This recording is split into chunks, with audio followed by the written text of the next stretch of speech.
اهلا بيكم في اسراء استوديو. انا اسراء مهندسه معماري، شغاله كديزاينر انتيريور اكستيريور، وشغاله كفينيشنج تشطيبات. الشانل دي هتديني فرصه ان انا اقدر اشرح كل الحاجات او التفاصيل اللي انا عرفتها تقريبا من اول ما اتخرجت كتصميم وكتنفيذ. ايه اللي يقدر يفيدك من مرحله التصميم لمرحله التنفيذ؟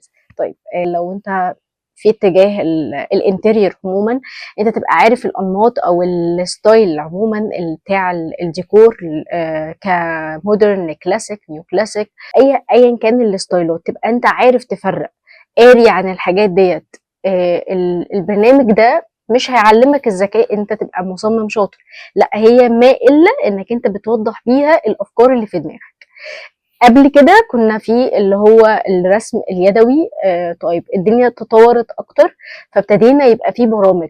ف الناس كتير جدا بتبقى معتقده ان انا لما هتعلم 3 دي ماكس ده هيفرق معايا وهبقى شاطر كده. لا، انا لما جيت، انا واحده من الناس اول لما اتخرجت ابتديت ان انا اخد كورسات واتعلم، وكان شغلي الشاغل ان انا اتعلم ال 3 دي ماكس، ان انا البرنامج اللي هيخليني ابقى شاطره ويجيب لي شغل بسرعه في مكاتب. بس اكتشفت ان انا لما خلصت ال 3 دي ماكس انا مش عارفه اعمل فراغ. يعني مش، طب بعدين طيب انا مثلا طلب مني شقه، طلب مني غرفه، طلب مني ايا كان الشغل عموما. طيب انا ما اتعلمتش الحاجه اللي قبل ال 3 دي ماكس، الحاجه اللي انا اصلا هترجمها لل 3 دي ماكس. الشخص اللي اتعلم مثلا 5 سنين اكيد لقط معلومات، بس هل المعلومات دي كافيه انك انت تخليك تشتغل، او انك انت يبقى عندك المعلومات الكافيه انك انت تقدر انك انت لو في كلاينت معين طلب منك ستايل معين انك انت تقدر تغير فيه، هل عندك المعلومات الكافيه انك انت تقدر انك انت تدي المعلومات دي لل 3 دي ماكس؟ لا. انت بتتعلم في 3 دي ماكس ازاي تحرك بوكس، ازاي تعمل فراغ، ازاي تعمل فراغ، الحاجات دي كلها. طيب فمن الاول الاساس، الستيب الاولانيه هي انك تتعلم الستايلات الاول، تتعلم التصميم كتصميم، ومن فكره انك انت تتعلم برنامج بقى، سواء 3 دي ماكس او اي برنامج تاني، لان هي مش مقتصره على 3 دي ماكس. في ناس ما بتحبش 3 دي ماكس، بتشوفه برنامج مكلكع وما بتحبش تدي تفاصيل اكتر للبرنامج. هي شايفه ان ممكن استخدم سكتش اب مثلا، هبين فيه تفاصيل او المعلومات اللي في دماغي، وفي التنفيذ انا هبقى عارف انا هعمل ايه بالظبط. هو ما الا بقرب وجهات النظر بيه. الماكس ده انا ببين بيه الافكار اللي في دماغي. طيب انا قبل ما اتعلم البرنامج، هل انا عندي افكار في دماغي؟ هل انا متعلم كويس؟ هل انا مثقف كويس؟ عندي معلومات كافيه من ناحيه الديزاين؟ او انا كمهندس اتسالت في اي حاجه، او العميل او الكلاينت عموما طلب مني اي نوع من الستايل، هقدر ان انا اواكب معاه واقدر ان انا اقول له معلومات كافيه عن الستايل ده، وايه هنا يتحط وايه هنا ما يتحطش، الكلام من ده؟ اكيد لا. معظمنا محدش بيقوله كده. هو اول ما بتتخرج بيطلب منك انك انت لازم ال 3 دي ماكس ده اهم حاجه. انت اتخرجت فانت حاسس ان انت عايز تشتغل كديزاينر، تمام، حلو، مفيش اي مشكله. اتفقنا ان انا ال 3 دي ماكس خطوه من الخطوات. طيب هو اول خطوه اخدها كديزاينر كديزاينر عموما في الستيب بتاعتي او الخطوات بتاعتي من اول ما اتخرج، او اول ما هبتدي خطوه ان انا اكون ديزاينر؟ اكيد لا. في خطوات كتير قوي لازم هترتبها. طيب انت قبل ما هتشتغل، انت عارف انت هتشتغل كانتيريور ولا كاكستيريور اكتر؟ يعني هتشتغل مصمم داخلي او خارجي؟ هتشتغل لاندسكيب ولا هتشتغل واجهات ولا هتشتغل اماكن عامه، حاجات تجاريه مثلا؟ الحاجات دي بتفرق. طبعا بتفرق. يعني هل شغل الشقق عموما او الغرف او هل زي الاكستيريور مثلا او الاماكن التجاريه؟ اكيد لا. فانت لازم تبقى من الاول تقعد تدور كتير، تشوف انت حاسس ان انت بتبقى مبسوط اكتر وانت بتتفرج على انه تصميم الداخلي او الخارجي اكتر. ده هيخليك يسهل لك الامور اكتر. في ناس كتير جدا كنت اتقابلت معاهم بعد ما اخدوا خطوة التصميم، لقوا ان هم لا، انا مش حاسس ان انا عندي بال طويل ان انا ممكن اشتغل كديزاين.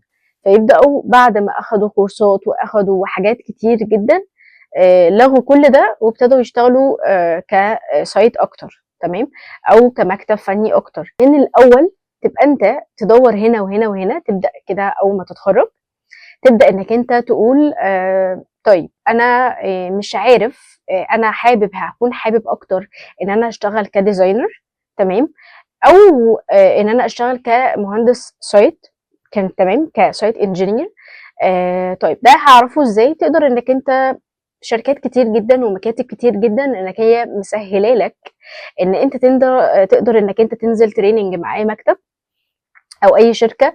هتبدا تشوف نفسك انت حابب الموضوع او بالك طويل، طيب لا تقدر انك انت الظروف او البيئه بتاعت العمل نفسها مناسباك، حاسس انك مرتاح، تمام هتكمل. بس هتدي نفسك فرصة برضو انك انت تسمع مثلا، تفتح اليوتيوب، تفتح على اي كورس مثلا ديزاين، تبدأ تشوف هل انت حاسس انك انت لا قادر تسمع الليكتشر اللي بتتشرح او المحاضرة اللي بتتشرح او ايا كان الحاجة اللي ليها علاقة بالديزاين، وتبدأ تقارن، حسيت هنا اكتر هنا ولا هنا اكتر، حسيت ان انت لما نزلت السايت كنت مرتاح، ولا لما قعدت تسمع محاضرات او تشوف حاجات عن التصميم او برامج عن التصميم كنت مرتاح اكتر. الافضل كمان انك انت لو تجرب، يعني انك انت مثلا تبدا تنزل اي برنامج ليه علاقه بال 3 دي، تبدا تشوف نفسك مرحله ال 2 دي الاول، لان احنا يعني هنتكلم فيها.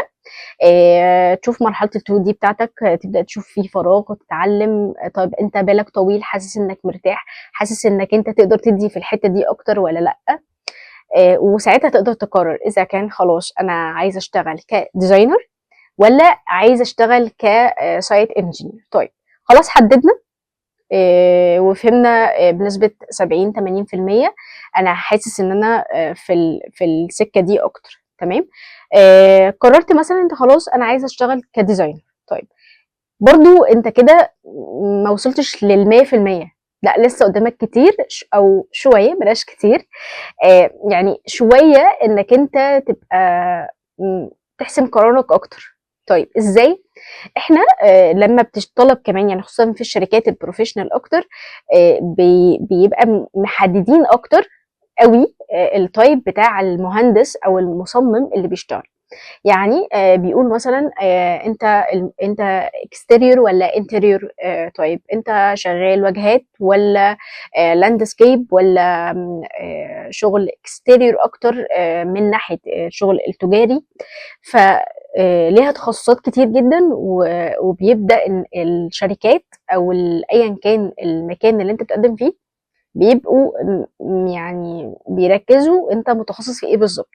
فمش إنك أنت هتشتغل ديزاين فهتبقى بتاع كل حاجة، إلا مع الخبرة. يعني أنت بتحب شغلك أوي، أو الحتة دي أنت بتحبها أوي، ليها شغف، فهتبدأ تتعلم وتبقى حاسس إنك أنت لأ بتأدي في كله مضبوط مع الخبرة كمان، خصوصًا لو نزلت site. طيب دي هتعرفها إزاي؟ برضه هتبدأ تشوف مثلًا workshop لأي مهندس، في ناس شاطرة كتير على اليوتيوب، تقدر تشوف مثلًا شرح مثلًا لورشة exterior، حاجة interior، حاجة landscape، حاجة compound مثلًا، حاجة كبيرة. في أماكن زي مثلًا لو جالك project مثلًا زي compound كبير، ده بيبقى للناس اللي شاطرة أوي في الplanning، يعني إن هي بتعرف تخطط كويس أوي، وإن هي تعرف تضبط elevation كويس، ويعني كله يعني الموضوع الديزاين نفسه عمومًا طويل وواسع أوي، ولازم إنك أنت وأنت بتحدد، كل ما حددت طريقك في الأول وبدري، كل ما سهل عليك خطوات كتير في الأول. وبعد كده مش هتضطر إنك أنت كل شوية تحس إنك مش مرتاح أو الطريق ده مش مناسب ليك، أو حاسس إنك زهقان وعايز تغيّر ال الposition بتاعك كله. لأ، لو حددت وابتديت إنك أنت تاخد وقت مع نفسك، مش اللي هو أنت عايز تتخرّج. ناس كتير بتغلط الغلطة دي، وأنا كنت واحدة منهم الصراحة، اللي هو أنا اتخرجت أنا عايزة أشتغل بقى. لأ، لو شخص كمان عندك طموح في حاجات معينة أنت حابب إنك أنت تتارجت ليها، يبقى من الأول لو خدت خطوات أسست لنفسك صح. يعني احنا دايما بلغة المهندسين يعني لما بنقول نبقى حاطين فاونديشن مظبوط للمكان بتاعي، كل مكان المبنى بتاعي مدة العمر بتاعته أطول وأحسن وأفضل. فاللي انت بتعمله ده بتحط الفاونديشن لنفسك. اللي انت بتعمل ايه، بتبدأ تشوف مع نفسك انت بتحب ايه وما بتحبش ايه، الحاجة اللي انت هتأدي فيها او. طيب، اللي انا بقوله ده ملوش علاقة خالص بان انت لازم يكون شخص طموح، لازم يكون عندك اهداف بقى وعايز تكسر الدنيا، لا. هنا بيختلف. في حد بيبقى عايز يتعلم علشان انا والله عايزة اكسب فلوس بس، تمام. في حد بيجي عايز يقول انا والله عايزه اشتغل في شركه علشان ابجريد من نفسي اكتر. اشتغلت النهارده مثلا كسينيور، كجونيور، بكره اشتغل كجونيور، بكره كتيم ليدر، ان انا اعلي البوزيشن بتاعي واحده واحده، بس ان انا اكون في مكان في شركه، مش حابب اكون لوحدي. في حد يقول لا انا مش حابب ده، ان انا ممكن اشتغل كفريلانس، تمام. كل واحد بيبقى ليه هدف. هدفك مش احسن من هدفي، او طموحك مش احسن من طموحي، ولا إن طموحي احسن من طموحك. كل واحد بيحدد على حسب امكانياته، على حسب متطلباته، على حسب حاجات كتير قوي. بس الفكرة في انك انت كل ما حددت ده من الاول، فهمت نفسك من الاول، كل ما سهل عليك خطوات كتير. في حد بيبقى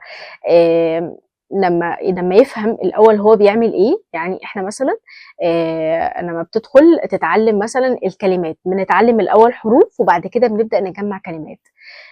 لو انت ابتديت تدخل تتعلم كلمات الاول، الموضوع هيبقى صعب عليك وهياخد مده اطول بكتير من الطريقه الطبيعيه. هو ده اللي انت بتعمله، انك انت تبقى محدد انا عايز ايه وهبتدي ازاي. طيب، في كورسات كتير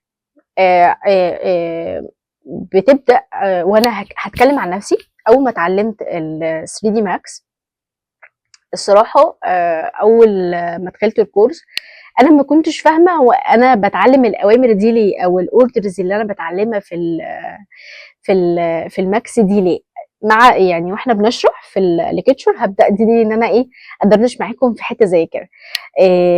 انت وانت بتتعلم حتى ال 3 دي ماكس لازم تبقى محدد انت عايز تكون كديزاينر ديكور عموما، انك انت مثلا تفرش الفراغ ككل، ولا ان انت تكون ديزاينر فرنتشر. فانت كبيجنر محتاج انك انت تبقى عارف خطواتك. كل ما عرفت خطواتك ورتبتها من الاول، الموضوع صدقني بجد هيفرق كتير قوي قوي معاك. بعد كده تبدا انك انت تشتغل على نفسك من ناحيه ايه بقى، ان انت تبدا تشوف كورسات انك انت تطور نفسك فيها في الماكس اكتر. تبدا تشوف مثلا الشوب دروينج، تمام. الشوب دروينج برضو بيفرق كتير جدا، فانك انت تبقى انت عارف التفاصيل دي ازاي. في كورسات دلوقتي بقت وهي بتشرح لك التفاصيل، المقاسات والحاجات دي كلها، بتبدا تشرح لك الحاجات دي بتتنفذ ازاي على ارض الواقع. يعني مثلا من ده السقف مثلا للسيلينج، يقعد يقول لك مثلا والله الليب بروفايل بيبقى شكله كده، مقاسه كذا، بيبقى ليه تفاصيل 1 2 3. فهيبدا انك انت عندك معلومات كافيه ان لا، ده الليب بروفايل ده بيبقى شكله كذا، ده بيبقى تفاصيله معينه ب1 2 3. فابتدي تتجه للحته دي. لو انت مثلا مش حابب ان انت كسايت، لا، ابتدي ركز في الشوب دروينج، مش عشان تعمل شوب دروينج، لا، علشان يفيدك ان انت كمصمم. ابتدي بقى عندك والله استعداد انك انت تبدا تنزل سايت زي ما احنا قلنا، ونبدا نشوف ايه الحاجه اللي احنا عايزينها ونبدا نقدم فيها، ولا تاخدها عن طريق كورسات. طول ما انت مرتب اهدافك، وطول ما انت مرتب انت عايز هتمشي ازاي او خطواتك هتبقى ماشيها ازاي، هيفرق كتير جدا معاك. وانا متاكده ان انت لو ركزت مثلا في الكلام دوت، وشفت مهندس تاني مثلا بيتكلم عن حاجه قريبه للكلام اللي انا بقوله، تبدا تجمع معلومات. من الحاجات برضو صحيح، من الحاجات برضو المهمه قوي وحابه ان ناس كتير تفرق قوي ما بين انك انت تبقى معجب بمهندس معين. انا مثلا كان في مهندسه اسمها انجي، تمام. انا مش فاكره اسمها بصراحه NGE، بس هي كانت شاطره قوي، او هي شاطره قوي في الميكسنج بتاع الكولرز والتفاصيل ويعني دايما الحاجات الناتشرال والكلام من ده. انا بيعجبني قوي الشغل بتاعها. هل انا كاسراء او انا كمصمم عجبني مثلا مهندس شاطر قوي، تمام، ابتدي اعمل كوبي بيست؟ غلط. يعني هو شاطر، الشخص ده شاطر بفكره هو، بتفاصيله هو، تمام. انت لو فكرت انك انت تعمل كوبي بيست اللي هو بيعمله، يبقى انت ما عملتش حاجه.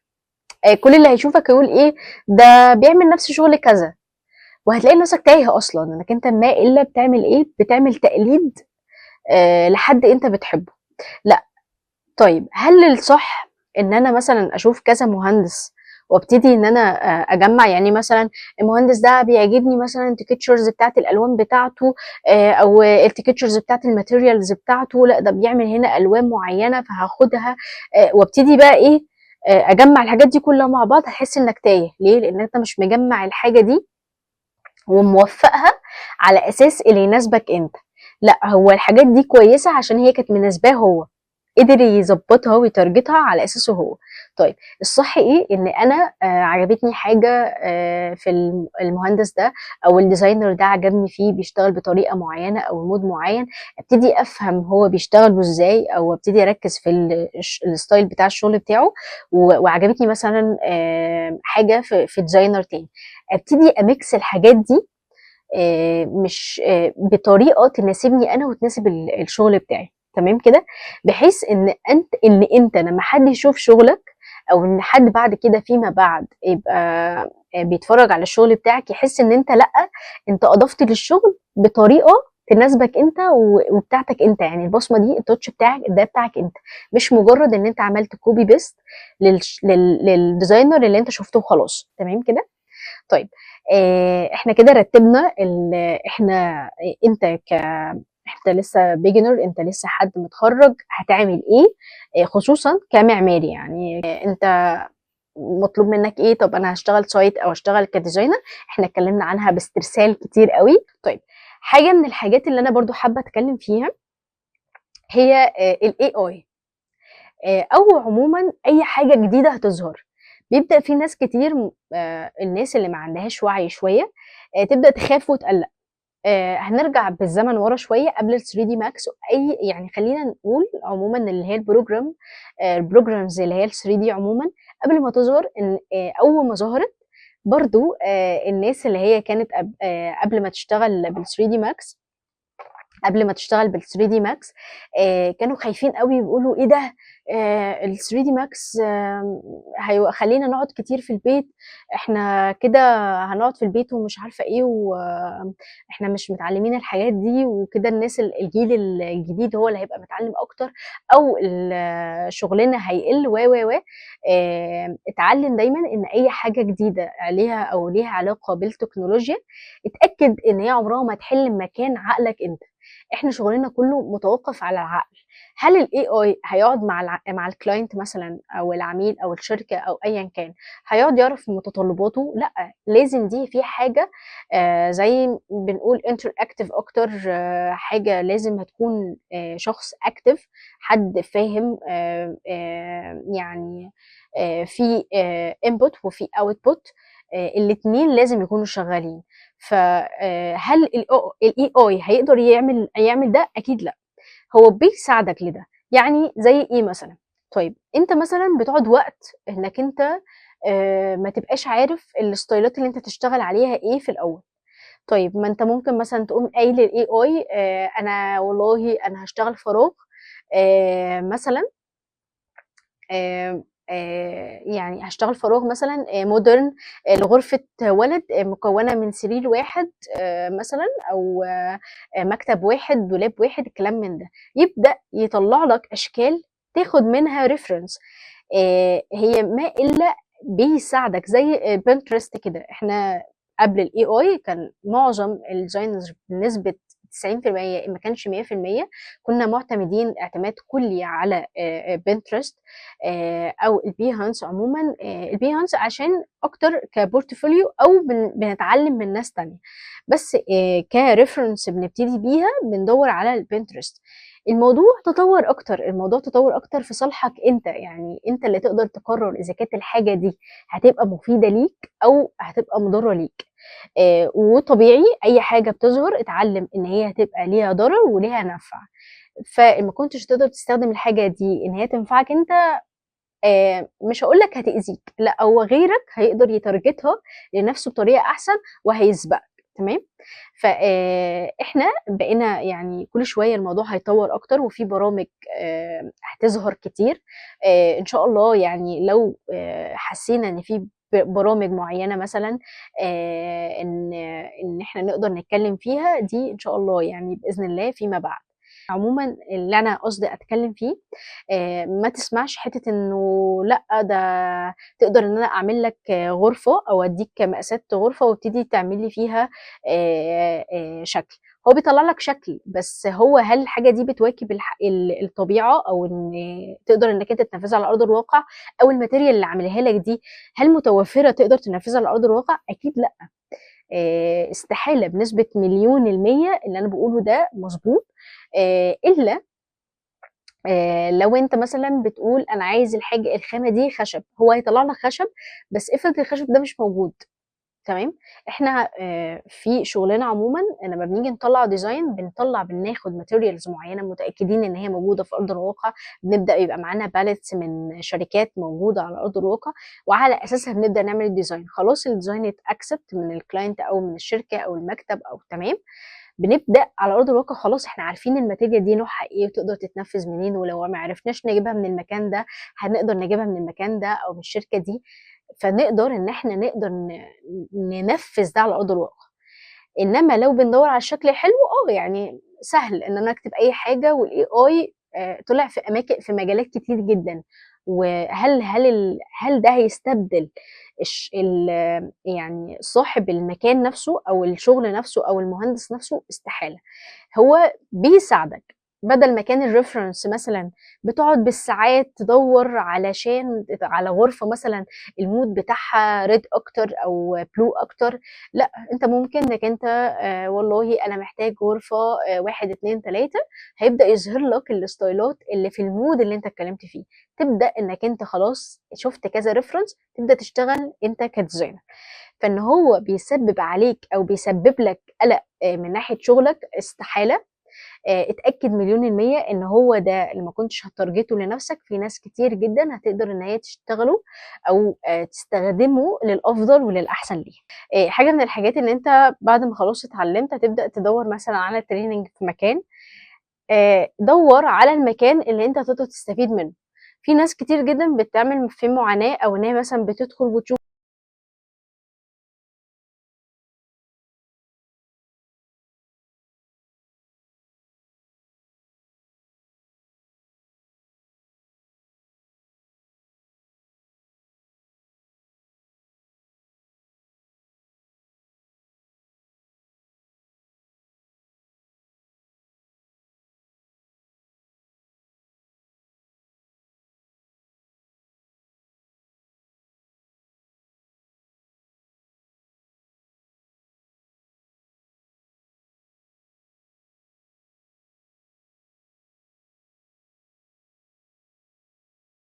دور على اسم المكتب، والله تنزل تجرب في التريننج لقيت ان انا اوكي، انا مبسوط حاسس ان انا لا انا بستفيد، كمل يعني كمل. لو مثلا 3 شهور عايز تكمل فيهم 3 شهور تانيين طالما انت مستفيد.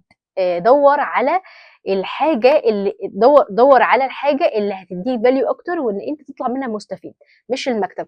المكتب هيكون مستفيد بس دايما خلي الطرفين يكونوا مستفيدين. ناس كتير جدا هيقول لك ايه لا ابعد عن اي حد يستغلك، اي مكتب يقول لك اطلب، لا اقف بقى عند الحته دي كتير قوي. وافهمك امتى انك انت لما يجي لك عرض شغل او تريننج في مكان امتى ترفض وامتى لا. لو المكان ده معروف، يعني المكان ده معروف فيه مهندسين شاطرين، طيب انا ما اعرفش، روح جرب. عادي اول اسبوع ده تريننج، انت كده كده مش ملزم بفلوس هتدفعها، او هم ملزمين بفلوس هيدفعوها، لا. حسيت ان الوضع مش عاجبك كتريننج، لا ما تكملش. طيب لأ، حسيت إن أنا لأ هاستفيد وبيطلبوا منّك شغل، خلاص كده المصلحة في الجهتين، أنت بتستفيد وهُم كمان بيستفيدوا، يعني من الوقت اللي هُم بيتارجتوه عشانك، تمام كده؟ لإن الحاجات دي كتير الناس بتعطل عنها وبتبقى متضايقة، طب إيه ده، أنا بيتم استغلالي، لأ، أنت ما تسمحش لحد إنه يستغلك وهو مش بيفيدك.